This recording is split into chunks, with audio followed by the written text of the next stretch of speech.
Welcome to Psychology of Pilgrimage. In this episode, I am joined by Rana P.B. Singh, who is a former professor of cultural landscapes and heritage studies and head of the Department of Geography at Banaras Hindu University in Varanasi, India.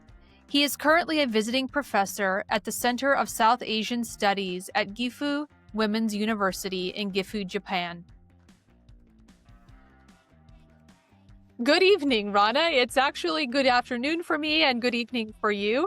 It's very nice to see you and to be able to have time to speak with you today about your long and illustrious career as a scholar of geography, a researcher, an academic professor. You have written publications on the topic of pilgrimages and sacred scapes and faithscapes and religion and ritual. And I look forward to hearing more from you about all of those topic areas. You have also been on many scientific committees throughout the decades. You've served on the boards of several academic journals. And you have written extensively about pilgrimage and religion and ritual in India. And so I look forward to exploring all of those topics with you.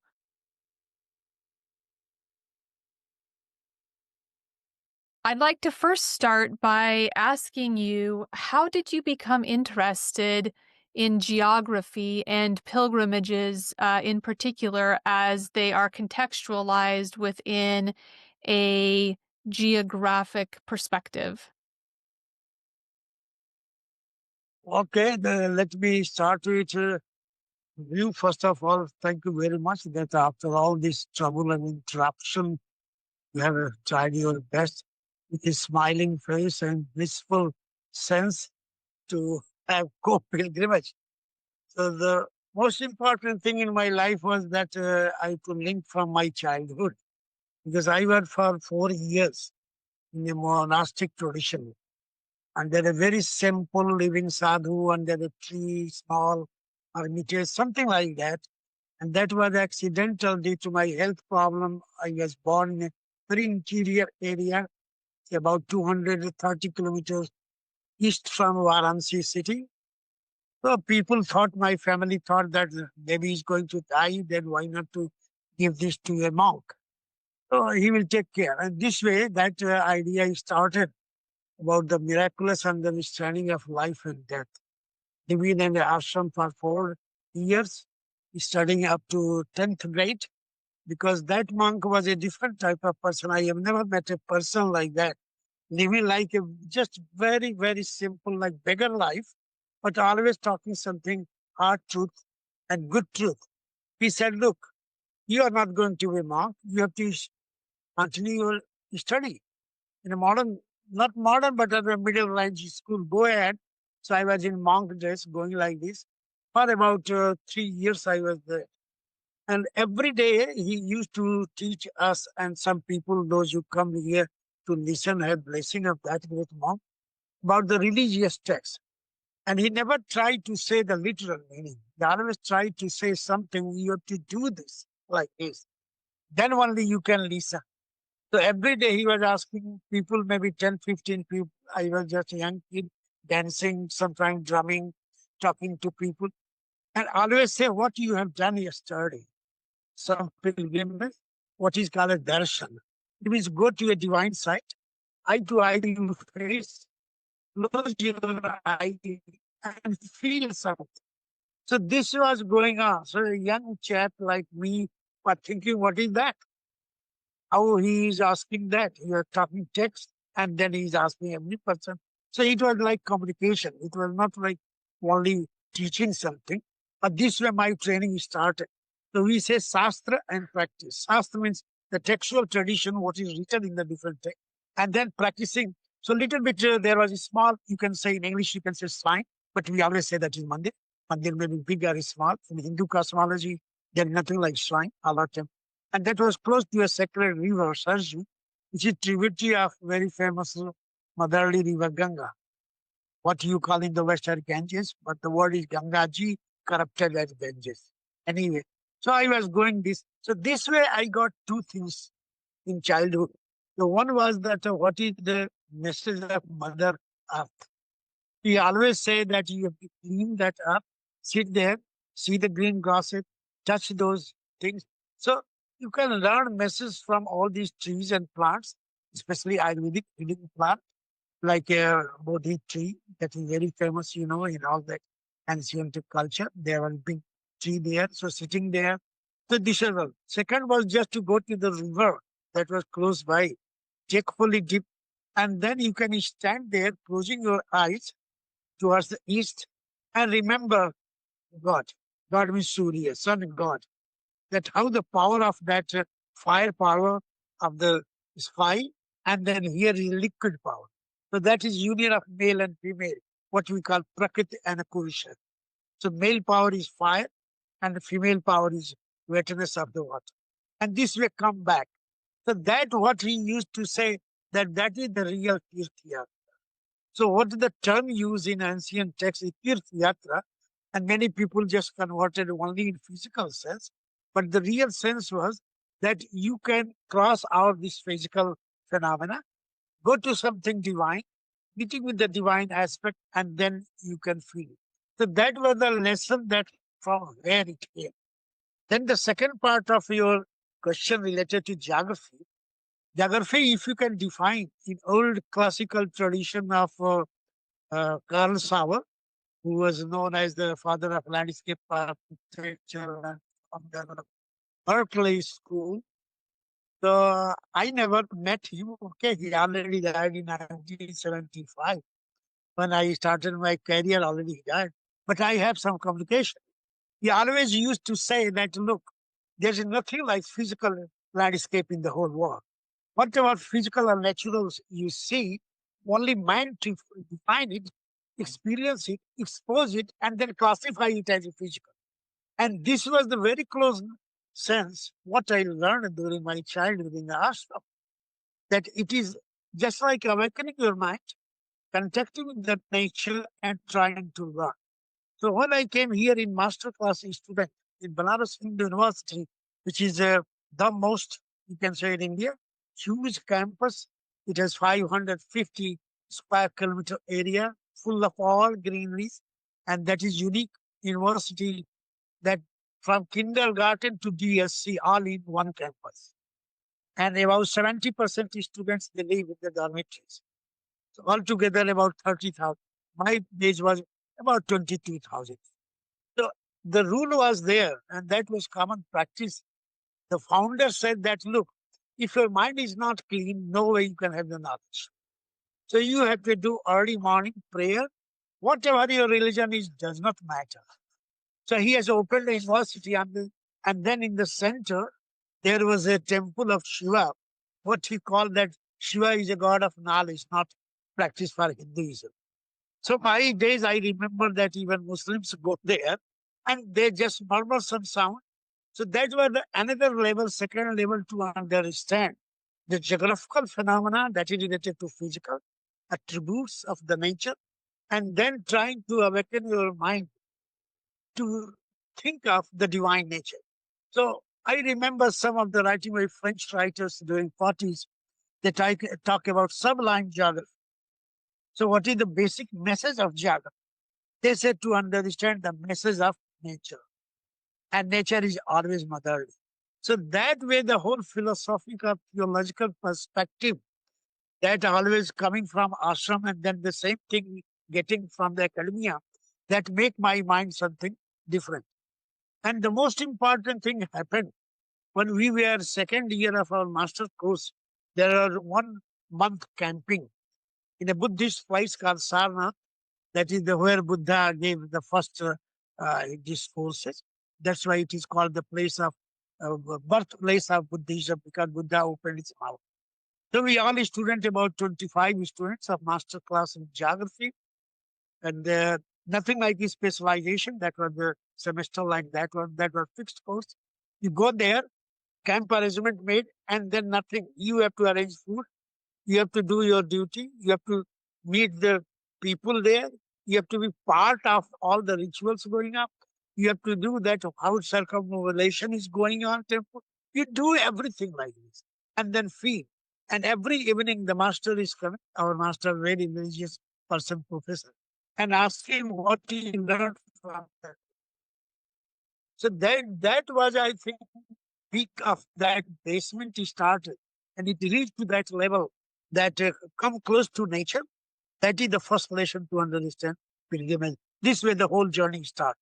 So we say that geography uh, as a science, as a technique, and above all, it is a way of life to understand the mystery and power of nature.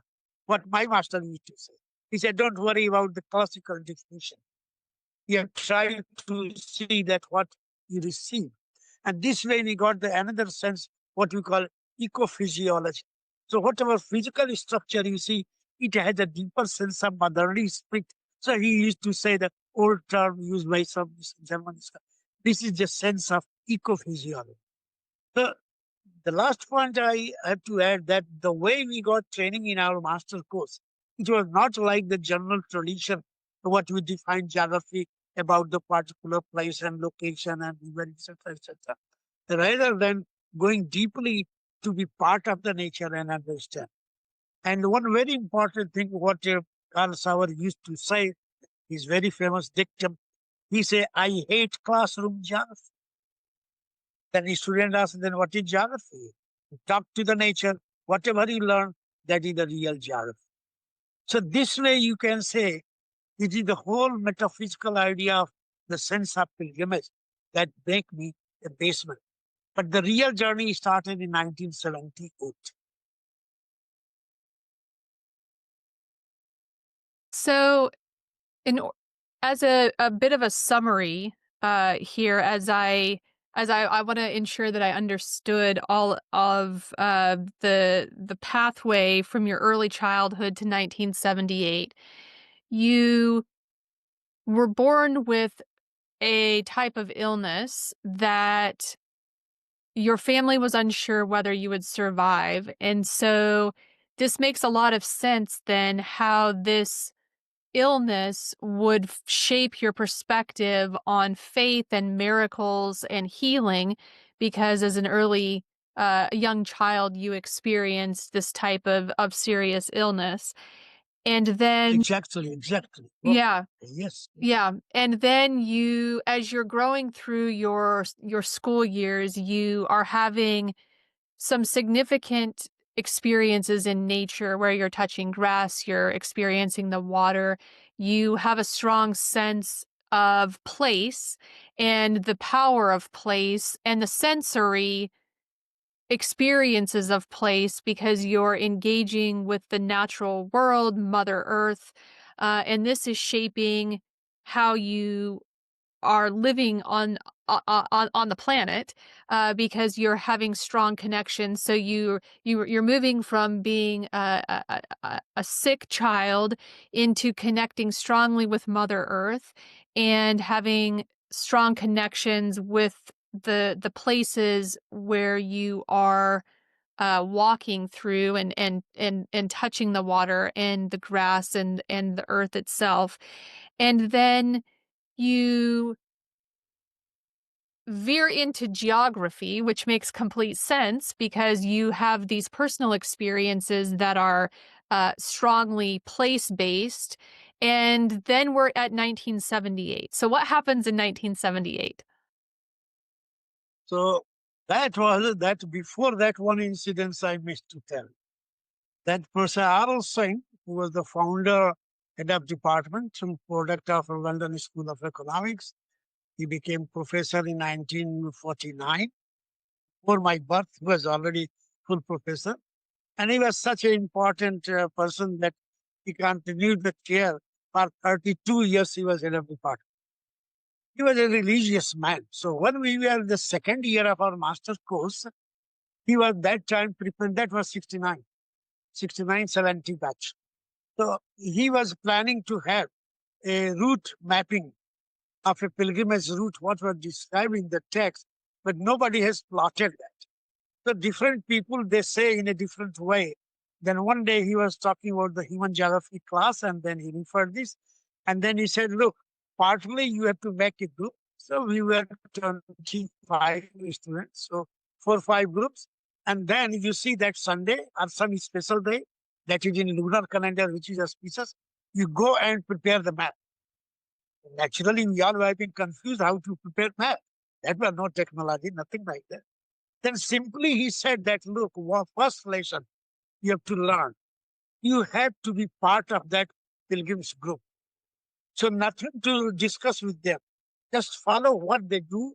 Then take the old topographic map where they are stopping, what they are doing.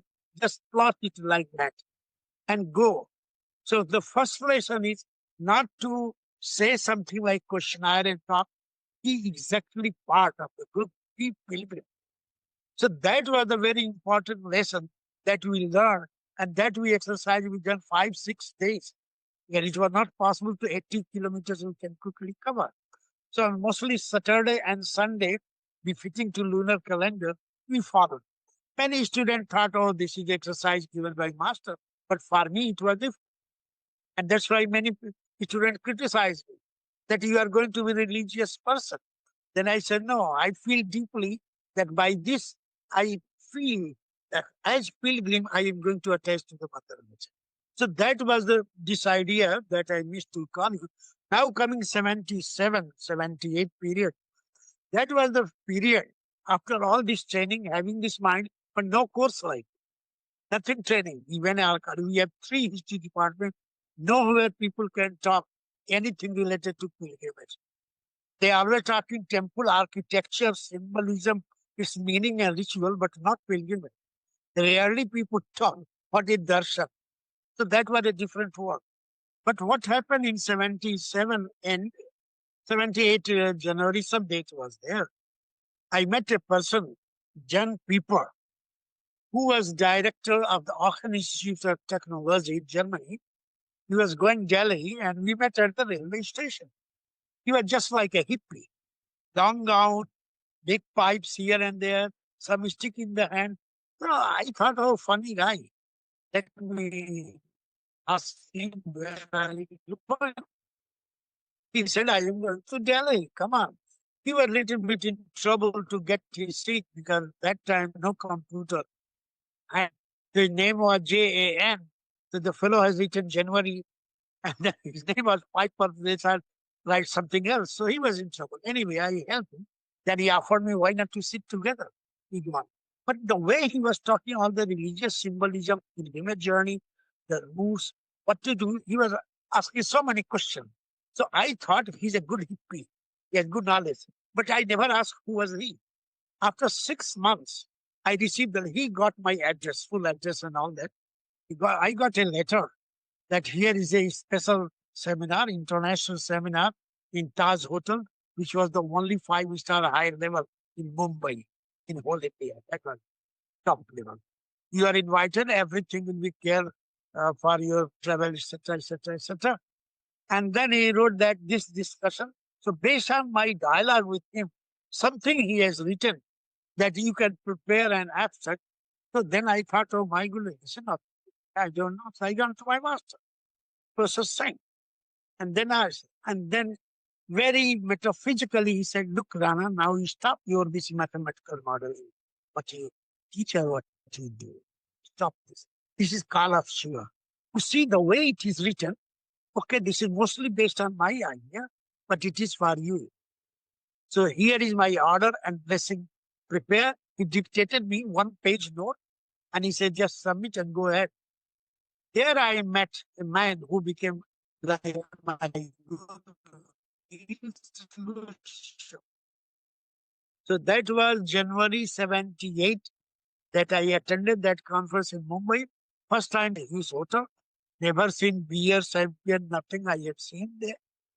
Then entering there, meeting those people, and the fellow simply said openly, that was about 3,000 people, all architects. That was huge crowd, 20 countries and something huge. They have helped me to speak there.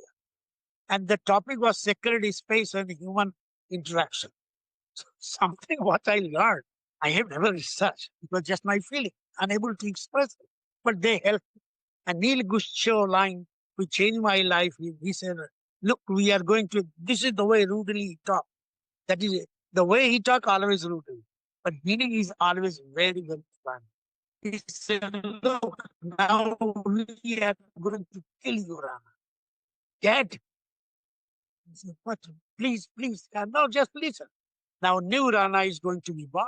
You remember your master, that R.L. Singh, who has also helped us to understand this. So now you follow this path. Stop teaching this mathematical model. I said.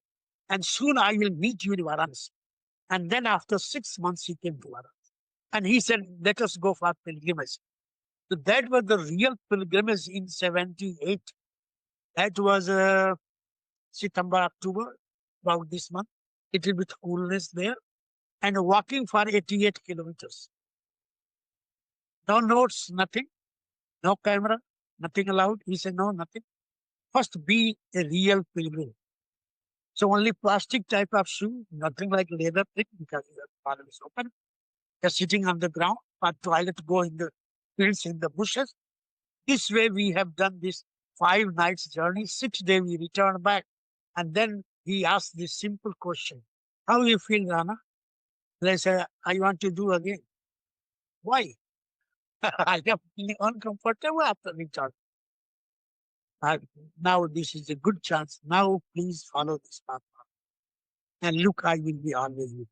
This way that journey started. And still that journey going on. So that was the first experience of Panchkoshi Yatra, during the cosmic circuit of Varanasi, which is one among the three in the whole world.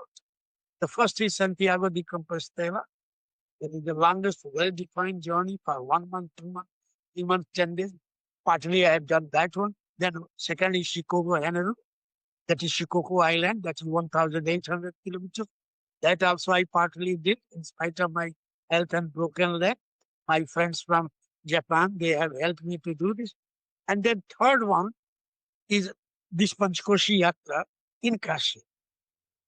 When I say these three, because they have maintained since 11th century all the historical sites, the way, so many modernized things added, but the originality is always.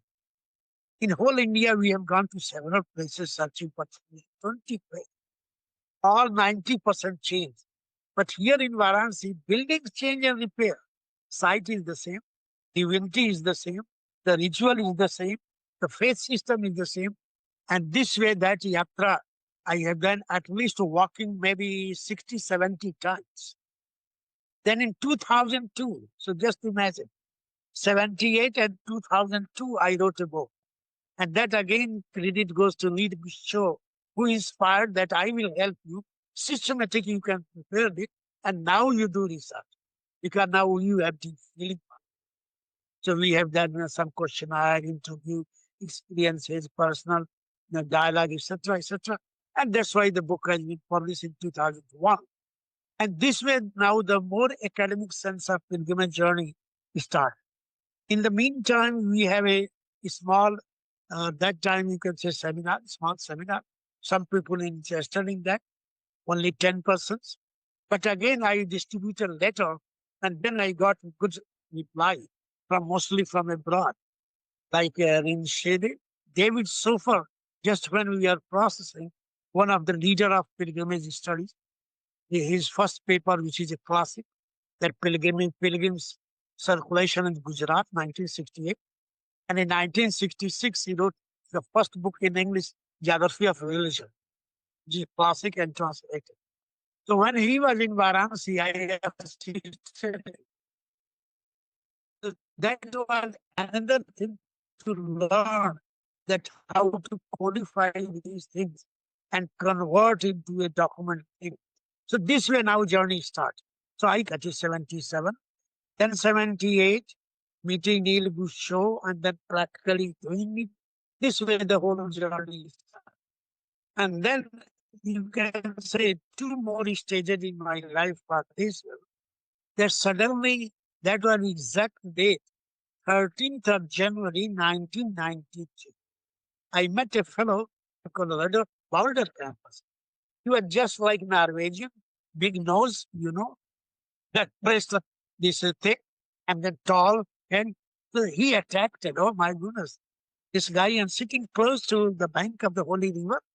putting his newspaper and just thinking something. So I interacted. And then he said, "Who are you?" And then we talk. And then he said, "Whatever you have written about sun god, that particular ritual going on, they call it local Tirthi Yatra, local pilgrimage. And then you said that they got pregnancy and they got well-being for the family." Then I said, "Yes." "How you have written?" He said, "Based on the answer." It is nothing like question. I became part of that, meeting old ladies, accepting this, just like my mother and great aunt. Oh my goodness, this way. Since 20 years I am searching this. That what is the link? And you are telling a story. Could you please prove it? They say, yes. The next day, that is the most important day for astrological based pilgrimage, is 14th of January. This is solar calendar. This is the way Uttaran, the northerly route and southerly route get divided in the whole India. So we have gone to that place. He has used all radar system and all these electronic things. He got permission from government of India. He was a very famous man. Still, he's okay. He's now going to be 92. So I said, "Look, tomorrow you can use your highly resolution electromagnetic waves machine, etc. Let us see." We have gone, seen the sunlight. Sunlight started, then it is reflected on a small shrine, and that is devoted to, that is called Yama, god of death. And then from there, the light is reflected to the another site, about 2 kilometers away. That light touches through Foundation sponsored an MIT Peace sponsored project. Okay, then he could say, "My goodness, people know that. They are making story." And they always say, "This is the Tirthi Yatra. And by doing this, we will get a great fruit." Or great fruit means a religious merit.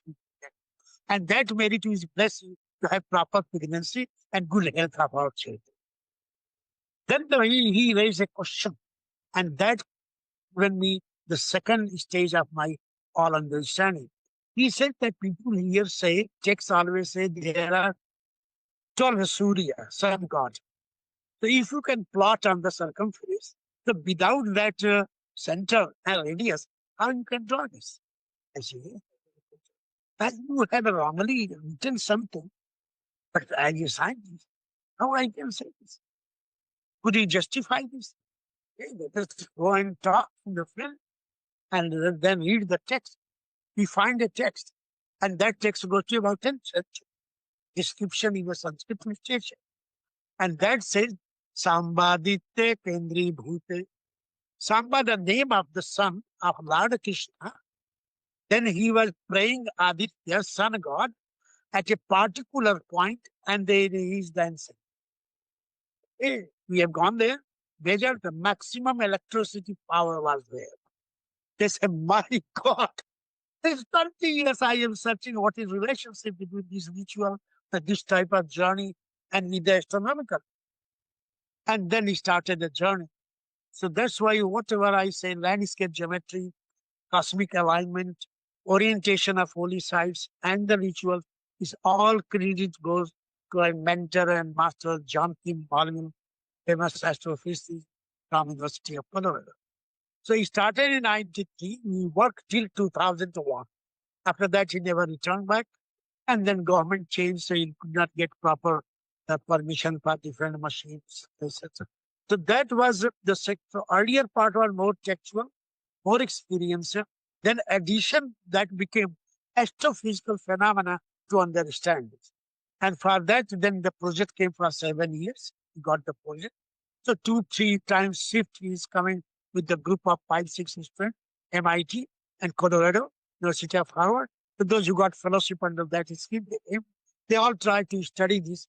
What is the astronomical phenomena of these pilgrimage sites or holy sites, whatever? We find wonderful relations. Example, let me cite one example that is unique in all that. Here we studied 9 cities, and that is all within 300-kilometer radius of this.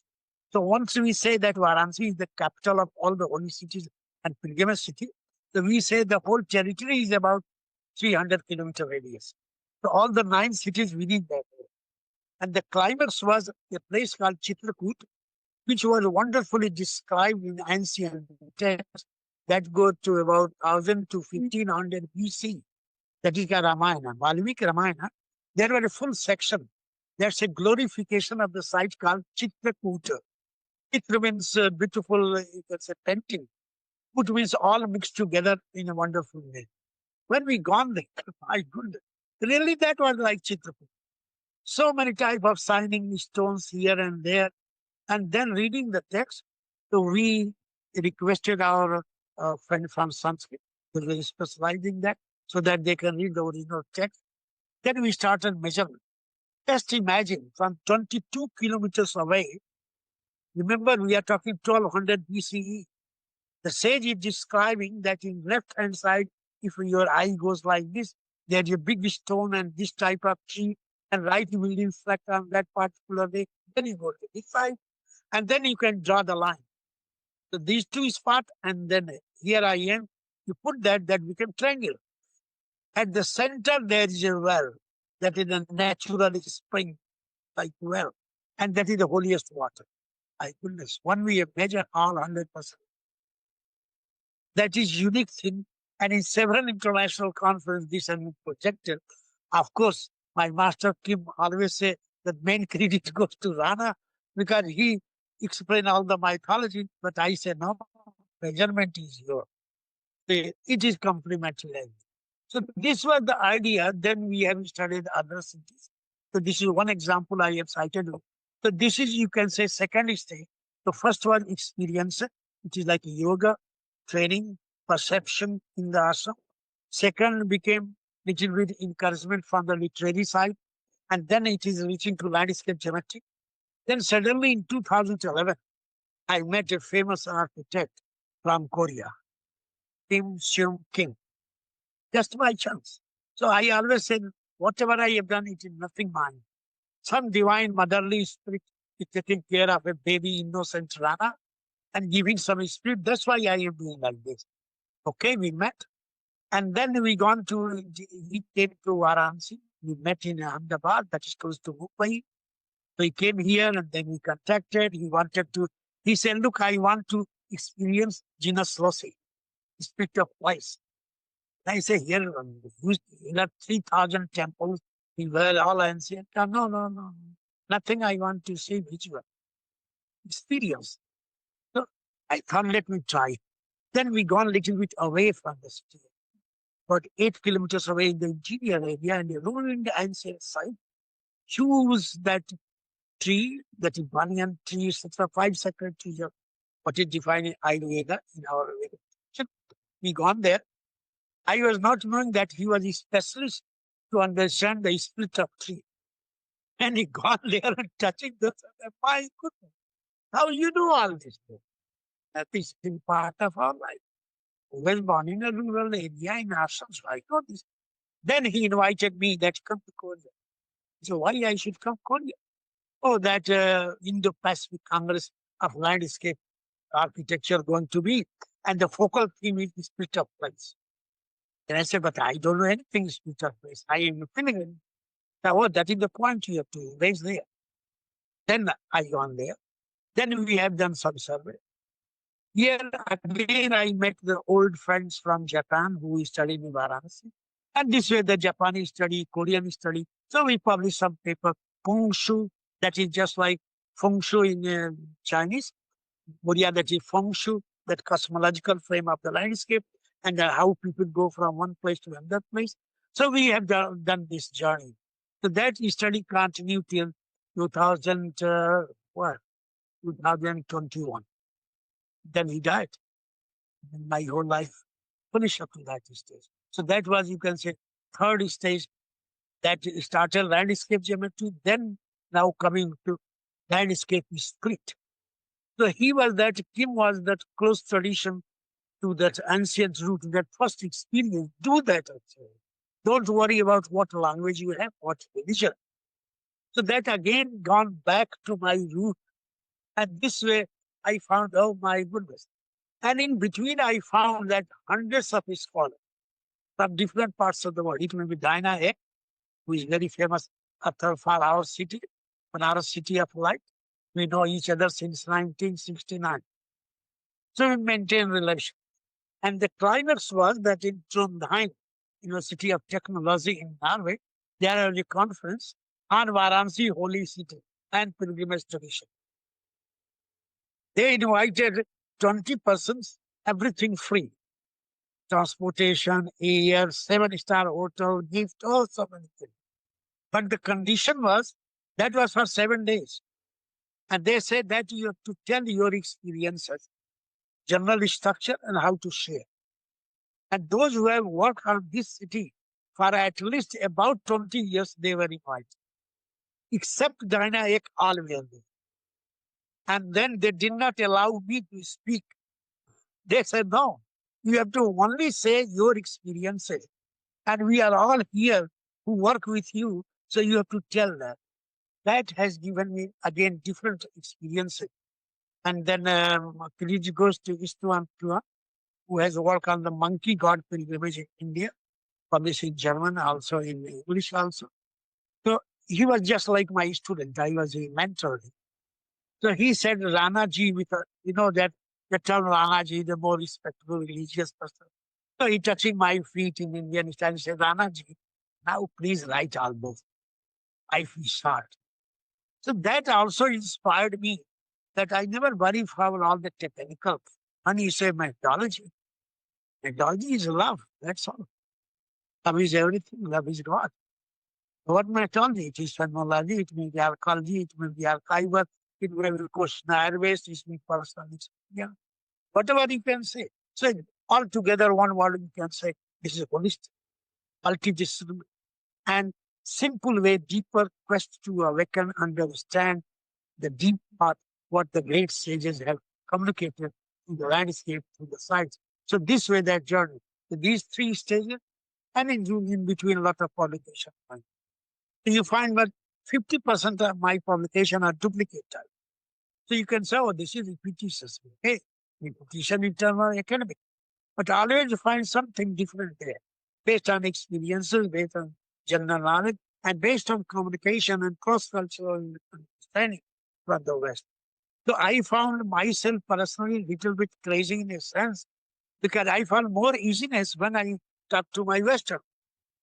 Here, Indian friends is completely fixed boxing. In Western context, I found they are very open. Even the Indian who settled, like a very famous man in Indian pilgrimage study, who is called father of pilgrimage study in India, Surendra Bharadwaj from Kent State University. He now 93 years old. He also met here in Varanasi. They did pilgrimage together. So that I remember 30, 40 years back. So similarly, I think many such scholars, good friends, hate seekers, they have made me. So three stages very crude and broad type, and still it is going on. So that is the journey, you can say, from geography to deeper understanding. It seems like your work has been characterized by starting in childhood, but when you're describing the events that happened in 1977 and 1978, where you are invited to a conference, and then you're also invited to be a pilgrim, that this experience or series of experiences that you had as a pilgrim really shaped your understanding of pilgrimage in general, but also the specific pilgrimage to this 77, 78 pilgrimage was to Varanasi, right? It was the pilgrimage in this location. And so and then you said that you had been a pilgrim many times. I think you said 70 times maybe, or 50 times, something like that. And so, yeah, as a researcher, then you're also coming back to the practice of the embodiment of pilgrimage yourself as a pilgrim, which then is informing your work. And it's one aspect of pilgrimages or pilgrimage studies that I find fascinating, because most people who are studying pilgrimages are also pilgrims. So there is really a sense of a lived experience as a pilgrim that informs our scientific research on pilgrimages, and then also, so you on one hand are an ongoing pilgrim. You're doing pilgrimages repeatedly throughout several decades, and it also it and then on the other hand, you're encountering new teachers that you're learning from, and um and they're changing your perspectives from different disciplines, which is also very interesting. I mean, you talked about landscape architecture and geography and physicists, I think. Was this the people Yeah, coming yeah, from MIT and yeah. CU Boulder? So this sounds like a very dynamic way of understanding um, the cosmology and also rituals and the historical aspects of these pilgrimages that are occurring at the same place over millennia. That there are uh, that they can also be understood from a cosmological standpoint and not only from a local standpoint. And so, yeah, that's fascinating. I have not read this research that was written about this pilgrimage site from from the MIT and Boulder scientists. So I'll have to look that up. Um, and then so now we in your life story and academic trajectory are at about 2022, um 2023, and I want to ask you about these terms that you have written about called sacred scape and faithscape. They make a lot of sense to me because it's not just a landscape. There are practices, religious practices, spiritual practices that are occurring over top of these landscapes where there's different meaning for people who have different religions. And so I appreciate these two terms that you use in your work because I think they're broad enough to include all of the different types of practices and religious paradigms, which seem important to you to be able to bring all of these together in kind of a composite view of a site. And so, can you expand a bit on your ideas around faithscape and sacredscape? Very simple way. You can say these are very holistic frame and what we say deep psychology. Some of the psychologists like Everon, who has written about sacred space and ecophysiology, that he cited that a pilgrim, he has given me title, a pilgrim scholar. Mm. The first time used this term.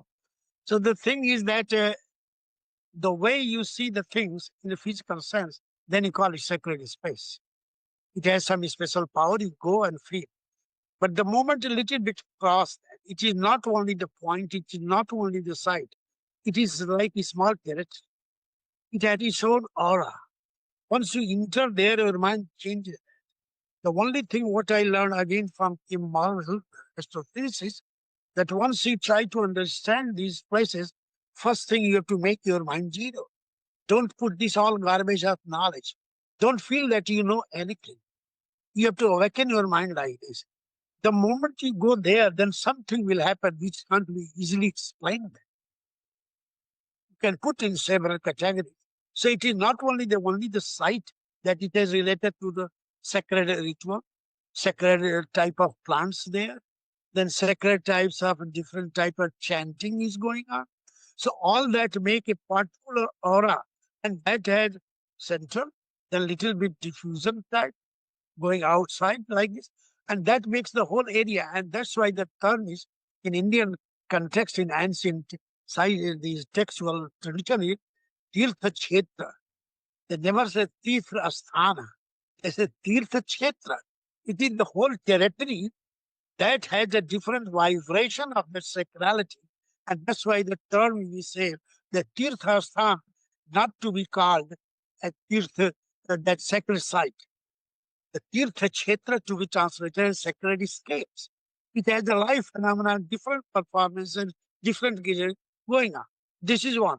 The second part of that one is it all depends upon your own cultural background, your faith system, your belief system, your whole cultural notions, how you are going to make all together to understand the other, because you are crossing in some other territory. Once you go there and you can also feel in different way, then within the sacred space or sometimes beyond the sacred space, you could find this whole phenomena. Again, these two terms I found in 1940s work from the French tradition. English is not my language. We never got any training in English. So we got that insight. Oh, here is the thing. And there was only one book, and that was a psychology of place that was 40, written by a geographer in French. So I've never seen the whole book, but quotation from there to net and other places I found. And that's how I tried to say. And then again, credit goes to two masters, Il Show and the astrophysicist John Kim Malvey, who suggested, yes, you are right. Please go ahead and you can put your Indian example. So they are linked together. It is just like you can say they are the same coin, two sides. Sometimes faith discovery is going to cover the whole theosphere. Sometimes you can say it. So you can draw the two circle like this, and they are meeting. They are going like this meeting is going on.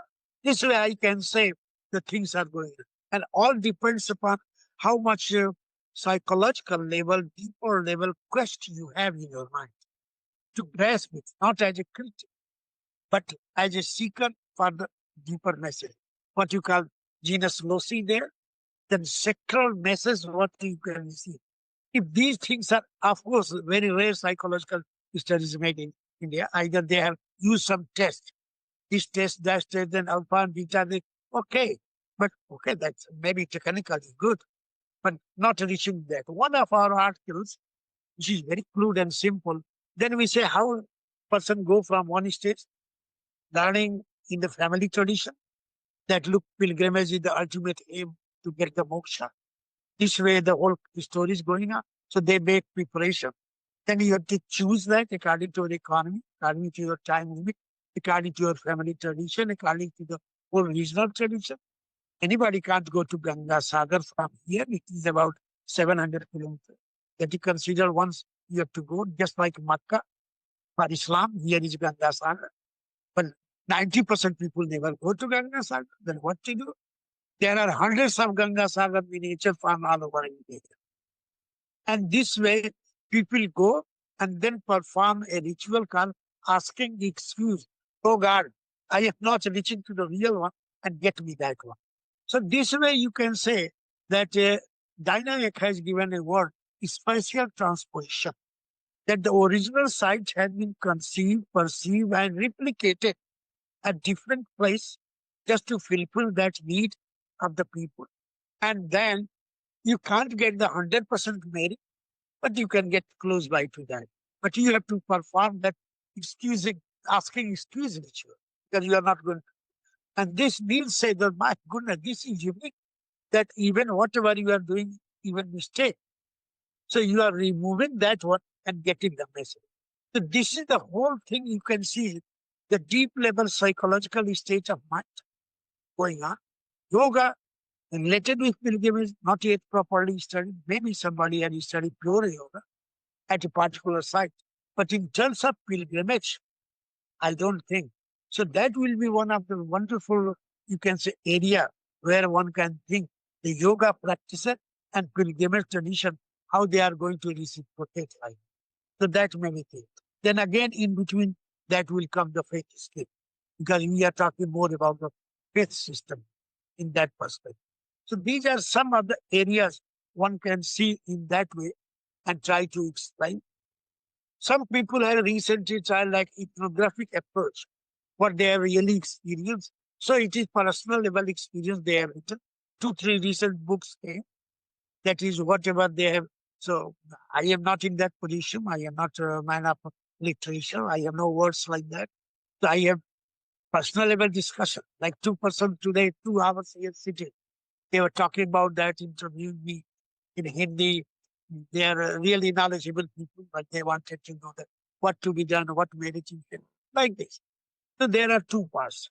One can, based on experience, put in a lucid manner that academic work can learn and get something. I am trying. No way I can say I have done even one step. But on the other hand, very closely to such people, nowadays, due to my some foot problem, I am unable to walk and go. Every day, some people are coming. Oh, Ranaji, 1 hour, please give me. Based on that experience, I want to. That way, I feel that I am giving some good things, what I have experienced. And this way, I feel this is also a human service. So, whenever we are talking about sustainable future, peaceful future, harmonious future, this way we can educate them. That education, what we call not simple, deeper education, deep education, rooted education, so that they can know that pilgrimage is a wonderful way to awaken the human mind in this way and to create some different. Yeah, I appreciate you saying that pilgrimage can is an invitation to awaken the mind, and also you talked about one of the psychological dimensions of pilgrimage is this notion that there's an invitation to delve more deeply into spiritual practices and spiritual thought and consider spiritual ideas in a different way or a deeper way. Um, I that seems like a really important point to remember about pilgrimages, and certainly an important point about your perspective and your writings and how you have conceptualized pilgrimages as journeys that awaken depth, whether that's depth in the soul or the mind. The deeper part, I think, of what makes us human, is what you're getting at here, and I think that's really important. Um, what else is important for us to know about your work, and your perspective on pilgrimages? Here, one very important thing today, the person came when from Mumbai, postmodernized city. Yes, person, engineer. He was doing pilgrimage, that's why relations. So I said that what he asked me that look, now the government having huge plans for all these holy cities, big structure, big temples, and tourism. Then I said, look, very simple thing. You have to maintain a bridge. The ancient classical tradition and modernization both to be fixed in a manner. So it is nothing like always we talk about modern tourism. We are saying responsible tourism, sustainable. In India, no way it is fitting like this. We have no tradition like this. We have always having pilgrimage. So you can have pilgrimage tourism. And always you have to say that you have to follow these rules. On the other hand, when we are going to superimpose the all modern things, only those can be selected in that way. This is not easy, I know that, in political system, because they want with their own big show to get the public support are confusing people. But that is important. And at some places, this has been done in South India, like a very famous temple at Tirupati. They have maintained in such way. We have to follow like this, all these steps. Then there will be some background. Then you have to do like this. Any caste creed, they never ask. While majority of temples, they always somehow direct and indirect talk about this system. So these are some of the things one can learn that, that in Indian condition or in condition of this whole Oriental world. My own studies, what I learned from South Korea, Japan, and little bit China and Vietnam and here. I think that what the term pilgrimage tourism, we accept modernization up to the level that no way it cross the ancient deeper sense of it. It should be facilitating that, not to overcoming it. You see, theoretically looks very simple. I know that practically it is very difficult because sometimes you change that style, that whole symbolism has gone. Then why not you study and modify, conserve, preserve in the same manner? These have been done in several places. There's example in Japan, you went to Kyoto, hundreds of temples are example. Why not in India? Why you think that only modernization can work? And government is more trying to say tourism and money. Money can't control the mind. Mind will control the mind. It's nothing like now we say AI is coming, so everything will come down. Not at all. Money, short time maybe. And other thing is that there should be some legal system also. Like three states. One is Tamil Nadu, then a Karnataka, and Maharashtra. Yes, these three states they have passed a regulation under their master plan. So where there is section tourism, they have never put there separately. They have put a section pilgrimage tourism. So you have to follow some rules and regulation based on the ancient text, and always to think this is not only personal. Through personal, you are going for the whole cosmos. This is the way it is described in the text. So you have to maintain that. Here, like in Varanasi, this is considered the holiest city in India, but there is no heritage law. There is nothing law for that. So whatever it is written, you can manipulate. Politicians manipulate that, and they can make a big show. Then another problem is like Bollywood. Several times they just start the whole pilgrimage system to new stories and in a funny way just for leisure and excitement. So now I think within 2, 3 years, what you call that people, young people realize identity crisis. So why within 3, 4 years the pilgrimage in terms of number increase very high? So people say our prime minister, Hindu, that whole philosophy. It is not only that. People realize that our identity is nowhere where there is nothing like that somehow. So that is coming up, and that can be converted in a different sense, like we have cross cultural study, comparative religion, same way pilgrimage. So only to put theoretical construction, whoso may be from the Israeli group of that and Israel, and Virginia having the center, and very good in theory, but you always need the practical act. Theory is important, just like a network, but the energy required that we can change the mind, influence the mind. And what we say, like one word now very commonly used in India, let me cite that with how politicians try to say 99% politicians, whatever party may be, they always say our motto is only one, based on Veda, the ancient text of Lord 2000 BC. Vasudhaiva Kutumbakam. It means the whole world is a family. We have to do for the family. Okay, I challenge. I face a lot of trouble. I say, why you cite only half passage? How one can say the world is one family? You are not citing proper full sentence of that the sacred verse. So that portion, the earlier portion, Udara Charita Namatu Vasudhaiva Kutu.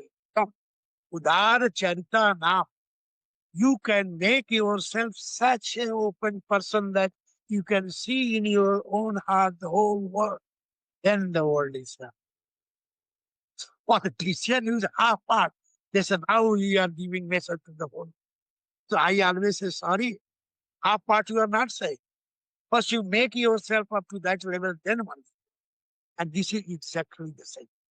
In pilgrimage studies. From anthropology in India, maybe hundreds of books of different sites. So they go your survey and then lambda, theta, beta, and then this and that. Okay, what you get? We read that, you get from only academic exercise. It is very important. But most important will be when we talk like psychology. So we say not psychology, deep psychology. It's just like deep ecology, RNNs. It is nothing like that, how many plants are how to be degraded. It is more important how the biological split of that plant could be preserved, what he gave a term, deep ecology. So we adopted the same term. We say deep psychology, deep education, deep feeling, deep quest. Then only you can know that.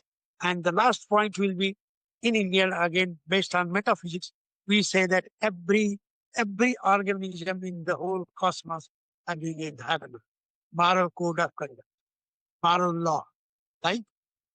Water having the dharma. Dharma of water is wetness. Dharma of honey is sweetness. Dharma of flower is fragrance. Oh, a long list. The dharma of man is what? What is dharma of human being? Same thing. Awaken yourself go on that path, and that is the cause. We've had a chance to talk about your life trajectory and why and how you became interested in pilgrimages and religion and religious practice and spirituality, faithscapes, sacred scapes, and also the importance of looking holistically at these sites rather than merely a reductionist approach to the practices, the spiritual practices and pilgrimage practices. And I have one last question for you about what inspires you about your work currently, or the work that you're now you you're now influencing many other scholars who are learning from you and taking your ideas and expanding them. What is inspiring to you about the future in pilgrimage studies, or in religious studies and spirituality and the geography of pilgrimage? I'd love to hear what you see as important for the future study of these topics. Very simple. Let me cite two cases. Like when we are doing that, yeah, so in Marvel, and then during discussion we got a reference that under this people tree means only ficus. So that is a special, you have to sit and feel it. Okay, so we are already using, you are handling electromagnetic waves, meter, etc. So I said, look, people are saying this is very old tree, and naturally, look, people are going and touching, so you can do something. So Kim has opened machine, gone close by about 3-4 meters. Then it just started something crying. Car, car. And he said, what's wrong? This is a new machine and this is sponsored by National Science Foundation. All what is happening? Maybe battery check. No, battery. Few minutes ago we have changed everything. He checked. So maybe 5-6 times just close by, just reaching 3 meters. Then it is start. And it was only possible if the degree centigrade will be more than 1,500 degrees centigrade. Then only machine will do it. Then Kim got the idea. This is the power of and that ancient sages or those seekers have tried to receive it, and then they codified it into different folk tradition, mythology, etc., etc. Once you get the key, then only you understand. Then he said, Ranaji, this is a very good point that one can learn when we are passing through different stages of technology, higher technology. So using technology to understand the deeper sense of that one and how that can influence the. So let us sit here for 30 minutes. So we doing nothing, just like simple person, a little bit dirty and muddy place, but oh, nothing to worry. We sat down. And then Kim said, oh my goodness, how you feel? I am old guy. I feel very much relaxed. This is the way. So pilgrimage is the way to communicate closely with the nature. And to justify this, now we can use even high technology. Latest example, just 2 days ago, a fellow called Earth Energy Explorer. That is, in Highland, there are too many tree planted. A person came here 3 days ago. Yesterday he was doing. So he sent the message. Then I said, look, I am unable to move. Somebody may help me. Then I can come. What he's doing, using simple copper plates with some meter, etc. And then he was checking that. So he find male energy, female energy, as go close to the linga, the main image, then the both the, that stick of that copper magnetic pole, they started vibration. There's a what is energy, that is the blue. So you can see now you have put the lens, you can see that ranges going on blue. Here is the red. The red is female. Here is a male. When they are close union, that is the main sign is there. When little bit far, then other auxiliary there. So that is wonderful example what he said, that once you go to that side And when you use modern such thing to interpret, and there were 20 students from Banaras University. They learned from the newspaper. They all, they all gone there. So he distributed that stick there. Hey, you can also test. So this is a wonderful example that we can use even that technology. It will take time. It is not fitting into a well-defined system, whatever your structure is. It is a little bit away, but it is practically working. And especially youth more interested to know awe and wonder of nature. Generally, they think, oh, this is superficial. But when they practically feel it, they say, oh my goodness, we have to do. So there is, I think, the second part is when we are talking at a world level, so-called broadly religious tourism. So in that religious group, think of how many people go only for the religious. Well, majority go to get something. Then why not to use them and use technology and then trying to say that whatever you are saying, sustainability now, everything, that is separate sustainability. When you say peace, this is complete human mind. It's not peace of money. And pilgrimage always say, at least in Indian context, the first rule says, once you go to pilgrimage, no way you have to think, no way you have to ask caste, creed, and hierarchy. If you are doing this, your merit will be finished.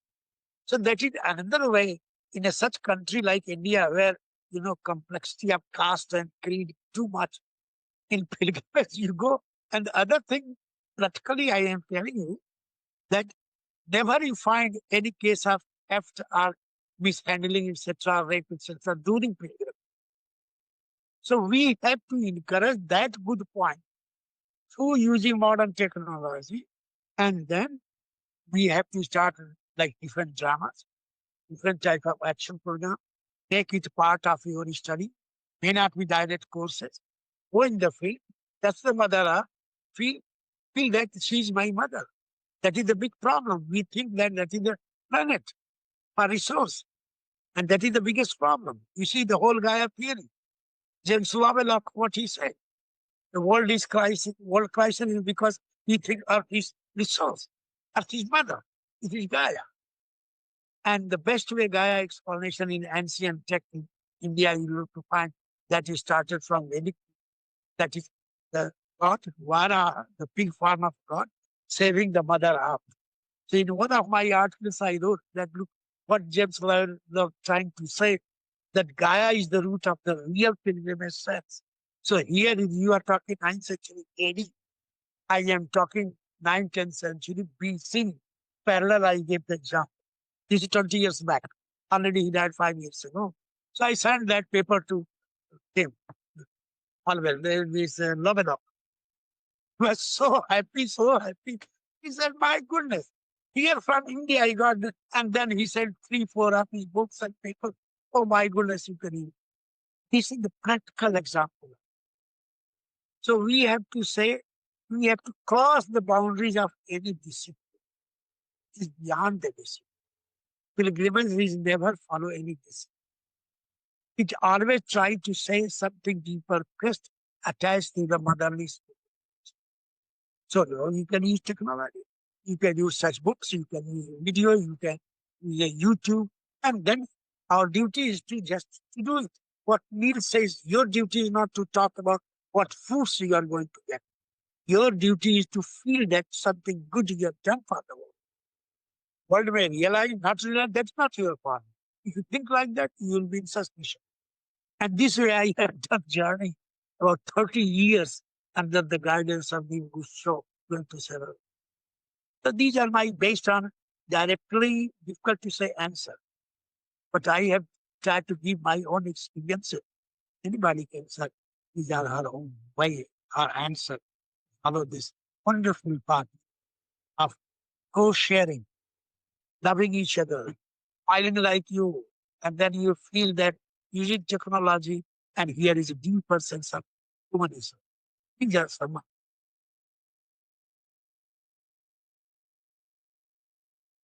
What you've said is really important.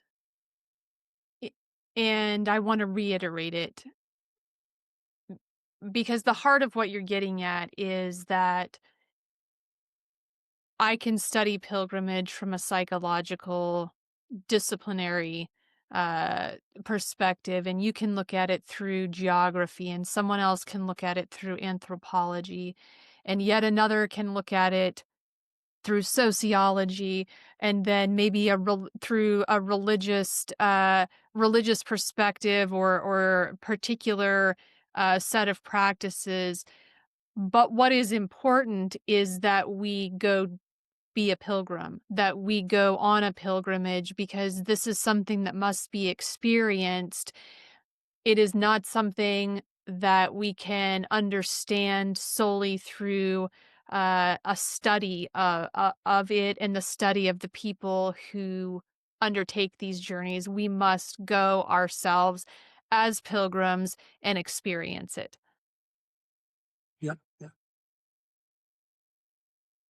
Thank you so much for taking the time to speak with me today, and for sharing your insights and your life story in many ways that has happened concurrent with your study of pilgrimages and of holy places. Thank you for your contributions to our collective understanding about pilgrimages in India, and for following your heart in your academic career. I think this is important, that we remain open. It's a good lesson for me to remain open to following what feels right and sort of walking through the next door, so to speak. I definitely heard that theme in what you have described throughout your career. Is there anything that you would like to add that I have not asked about? Very simple message. Most of the scientists, like Nobel laureates, etc., you can read their biography or autobiography or whatever. And the simple question asks, what was the main aim in your life which you are searching? And you find a very common answer in a different code of language, but the meaning is the same. What is Rig Veda about 1500 BC said? Oh, Hamakuta Ayata. Who am I in this cosmos? And what are you doing?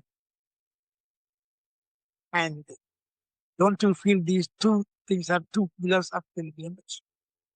Yes, I He think always tried to link to some site, and then he tried to identify, and that we call it self-realization. So from realization in physical sense, go to revelation, and that is the real thing.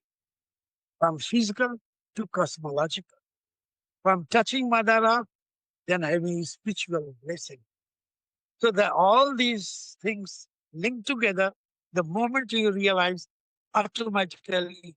And that's why I learned from my gurus just always to say in the letter at the end, those forever friendly and co-pilgrims. Yes, yes. they all are co-pilgrims. Let us realize that. And that is the deep psychological level what Carl Jung, etc. They have talked before the Yes. writings. That is the message. That message comes mostly from psychology, but not general psychology, deep psychology. Yes. Thank you. Thank you thank you for being here, and thank you for sharing yourself with me today.